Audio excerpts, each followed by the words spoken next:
کن. نگاه کنید فقط. هوا خوب. چه خبره؟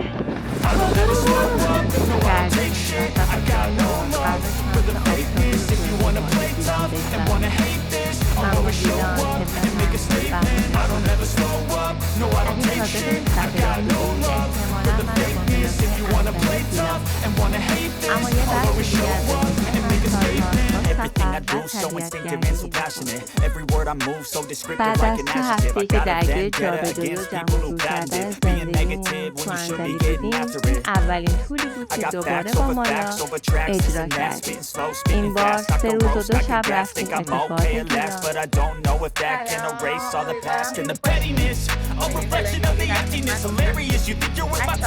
این دفعه با اولین سفر از این خونمون داریم. خب بچه‌ها که ما رو میشناسن میدونم ما توی طبیعت گردی داریم، سالهاست پیج مایا، ولی خب شما که نمیدونید گفتم یه توضیح کوچولو بدم. الان داریم از اینجا حرکت میکنیم، ساعت 7:30 با بچه‌ها ساعت 10 قرار داریم، میخوایم سمت امرش. حالا اگه شد یه گوشه هایی از این سفر رو بهتون اینجا نشون میدم، کاملش که میتونید تو پیج مایا ببینید، یه ولاگ کامل از کل سفر. مثلا اینم براتون بگم شاید جالب باشه، یه 2 وجه زندگی ما رو، هم زندگی تو انزلی و هم سفر رو. پس با من همراه باشید. برای قشنگمون رخش عزیزمون دور بگیریم.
سفر فقط رسیدن به این نقشه نیست. خود مسیر، آدم‌هایی که کنار بودن، توقف‌های بین راه و حتی اتفاق‌هایی که اصلا قرار نبود بخشی از سفر.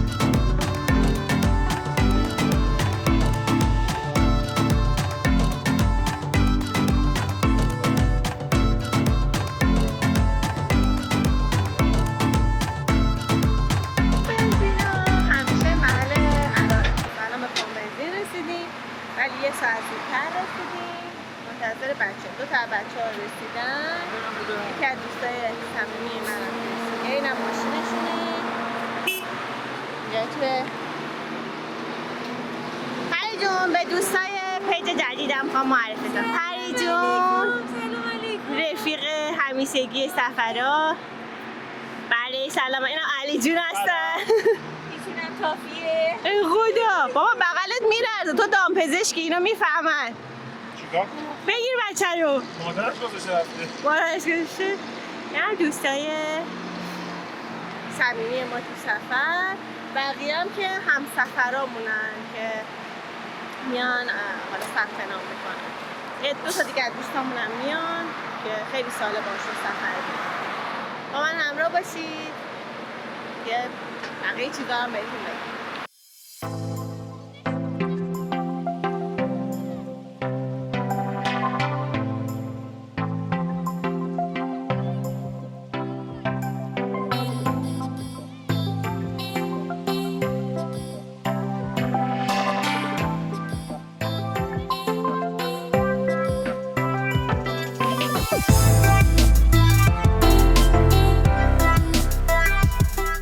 من عاشق این لحظه هم.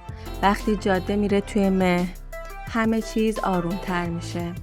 انگار برای چند لحظه از همه چیز فاصله میگیرم و فقط خودم میمونم و طبیعت.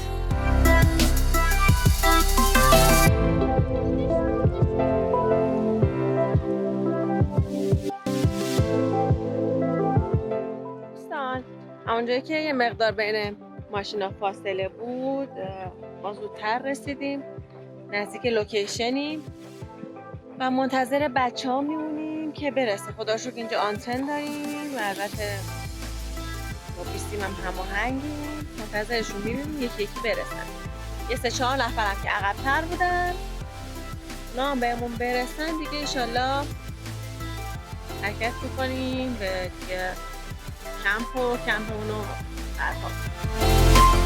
خب با ما همراه باشید. هوا عالی، خونه که ابری هم هست امروز خدا رو شکر، گرما نداریم که لذت ببریم. با من همراه باشید.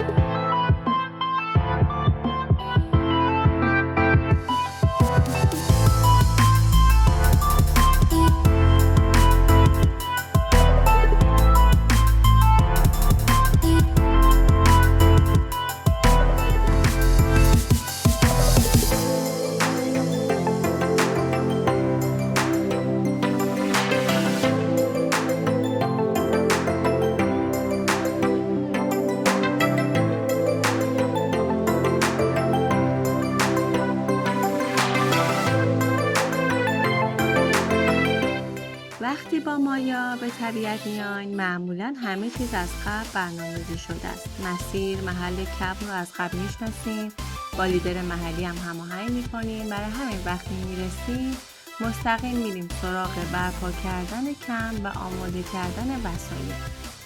بعدش میرسه به بخش دوست داشتنی ماجرا. غذا، آتیش، دور همی، صفای قرار نیست خیلی زود تموم بشن. برای من همین جزئیات کوچیکه که یک سفر رو تبدیل به خاطره میکنه.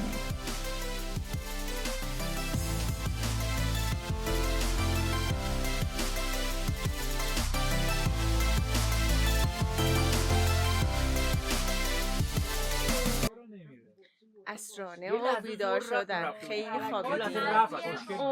ما توی تورا یه تایمی مخصوصا بچه‌ها که از تهران میان خستن، روز اول و یه تایمی میخوابه. امروز خیلی 5 ساعت خوابیدیم.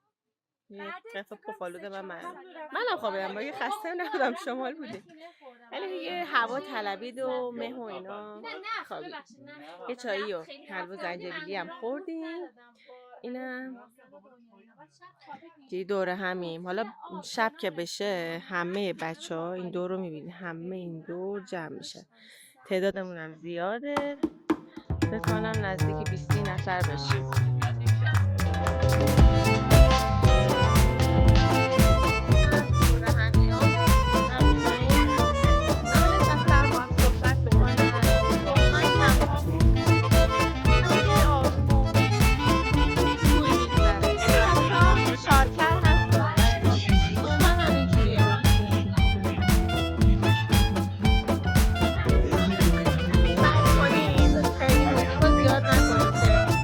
جامعه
صبح‌های کمپ برای من یه حال دیگه‌ای دارن.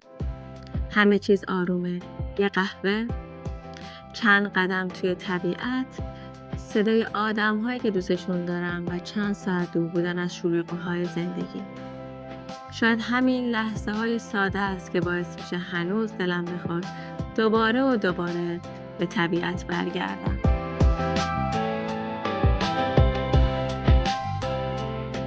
گاهی توی سفر بهترین لحظه هامون وقتی که هیچ برنامه‌ای نداریم. فقط دور هم نشستیم، میخندیم و خوش میگذرونیم.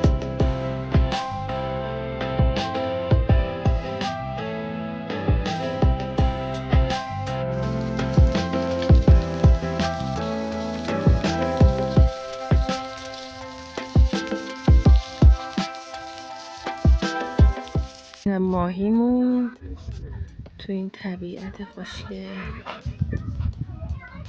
بچه ها طوفان